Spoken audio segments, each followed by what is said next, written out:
بسم اللہ الرحمن الرحیم۔ السلام علیکم۔ جب سے افغان طالبان نے کابل کو فتح کیا ہے اس کے بعد سے روس، چین، پاکستان، ایران اور ترکی سمیت دیگر اہم ممالک افغانستان کو درپیش ہر طرح کے مالی اور معاشی بحران سے نکالنے کے لیے اپنا بھرپور رول پلے کر رہے ہیں، لیکن امریکہ سمیت پورے یورپ کی جانب سے طالبان کے اقتدار کے آنے کے بعد سے مسلسل افغانستان کو نظر انداز کیا جا رہا ہے، جس کے باعث افغانستان کے حالات دن بہ دن بد سے بدترین ہوتے جا رہے ہیں۔ اقوام متحدہ کی افغانستان کے بارے میں جاری کردہ تازہ ترین اپ ڈیٹس کے مطابق تقریباً 50 لاکھ سے زیادہ لوگ اپنی ملازمتوں سے ہاتھ دھو بیٹھے ہیں۔ اس کے علاوہ لاکھوں افراد بھوک کی وجہ سے روز مر رہے ہیں، لیکن ان سب کے باوجود امریکہ سمیت یورپین یونین کی جانب سے افغانستان کے فریز $10 ملین کو تاحال ریلیز نہیں کیا جا رہا۔ تاہم اب اس حوالے سے بہت اہم پیش رفت ہوئی ہے۔ آج یعنی اتوار کو طالبان کا ایک بہت اہم ڈیلیگیشن امیر خان متقی کی زیر صدارت ناروے کا دورہ کر رہا ہے، اور یہ دورہ ناروے کی جانب سے دی گئی خصوصی دعوت کا نتیجہ ہے، جس میں یورپین یونین کے نمائندگان بھی شرکت کر رہے ہیں، جیسا کہ امریکہ، جرمنی، برطانیہ، فرانس، اٹلی قابل ذکر ہیں۔ جب سے افغان طالبان نے اپنی افغانستان میں عبوری حکومت قائم کی ہے، اس کے بعد یہ پہلا موقع ہے جب طالبان کو آفیشلی یورپ کی جانب سے اس خصوصی اجلاس میں شرکت کرنے کی دعوت دی گئی ہے۔ اس سے پہلے طالبان کا ڈیلیگیشن روس، چین، پاکستان اور ایران کا تو دورہ کر چکے ہیں، لیکن یورپ کا یہ ان کا پہلا آفیشلی ٹور ہوگا۔ اب سوال یہ پیدا ہوتا ہے کہ آخر یورپین یونین نے طالبان کو ناروے کیوں بلایا ہے اور اس دورے کا اصل مقصد کیا ہے؟ سے تو ناروے کے وزیر خارجہ اینیکن ہولفیلڈٹ نے یہ کلیئر کر دیا ہے کہ طالبان کے اس دورے کا مقصد ان کی حکومت کو تسلیم کرنا نہیں ہے، بلکہ افغانستان کو موجود کرائسس سے نکالنا ہے، اور اس کے علاوہ خواتین کے حقوق اور بالخصوص ان کی تعلیم کے حوالے سے جو طالبان نے پوری دنیا کے سامنے وعدے کیے تھے ان کی یاد دہانی کرانا بھی مقصود ہے، جس کے بارے میں آلریڈی طالبان پوری دنیا کو واضح کر چکے ہیں کہ 7ویں کلاس تک 10 صوبوں کے علاوہ تقریباً پورے افغانستان میں خواتین کو اسکول جانے کی اجازت دے دی گئی ہے، جبکہ سیکنڈری اور ہائی اسکول اس سال کے تیسرے ماہ یعنی مارچ میں پورے ملک میں کھول دیے جائیں گے، لیکن اس میں شرط یہ رکھی گئی ہے کہ اسلامی اصولوں کو فالو کرتے ہوئے محرم کا ساتھ ہونا ضروری ہے تاکہ خواتین کی عزت و آبرو مجروح نہ ہو سکے، جو کہ ایک زبردست ان کی جانب سے فیصلہ تھا،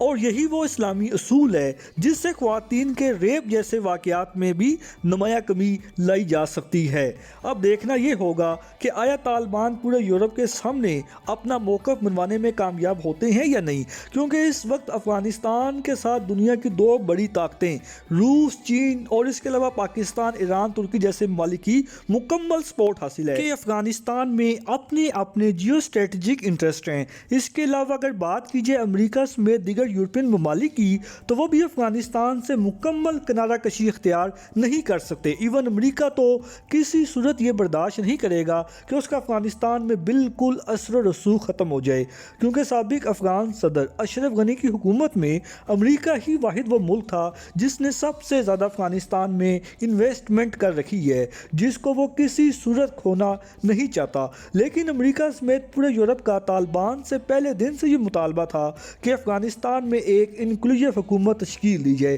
جس میں طالبان کی اپوزیشن جماعت کے رہنما بھی شامل ہوں، جو کہ طالبان کے لیے بہت مشکل ہے کہ وہ امریکہ کی اس تجویز کو مانے، کیونکہ ڈیفینیٹلی جس طرح جو بائیڈن اپنی جماعت میں ڈونلڈ ٹرمپ کے لوگوں کو برداشت نہیں کر سکتے، سیم طالبان کے لیے تو اس سے بھی زیادہ مشکل ہے کہ ان لوگوں کو وہ اپنی حکومت میں شامل کریں۔ اس سے طالبان نے 20 سال جنگ لڑتے ہوئے اپنی بے پناہ قربانیوں کے بعد افغانستان میں اپنی حکومت قائم کی ہے، اس لیے یہ تو بظاہر ناممکن لگ رہا ہے کہ طالبان امریکہ سمیت یورپ کی اس تجویز کو مانیں گے۔ اس لیے اس پوری صورتحال میں یہی لگ رہا ہے کہ اگر طالبان کی حکومت کو اس بار بھی امریکہ اور پورے یورپ کی جانب سے نظر انداز کیا گیا تو پھر روس، چین، پاکستان، ایران وغیرہ تو طالبان کی حکومت کو فوری تسلیم کر لیں گے، کیونکہ اگر خدا نخواستہ افغانستان میں ایک بار پھر خانہ جنگی شروع ہوتی ہے تو سب سے پہلے یہی ممالک بری طرح افیکٹ ہوں گے جن کی سرحد افغانستان سے ملتی ہے،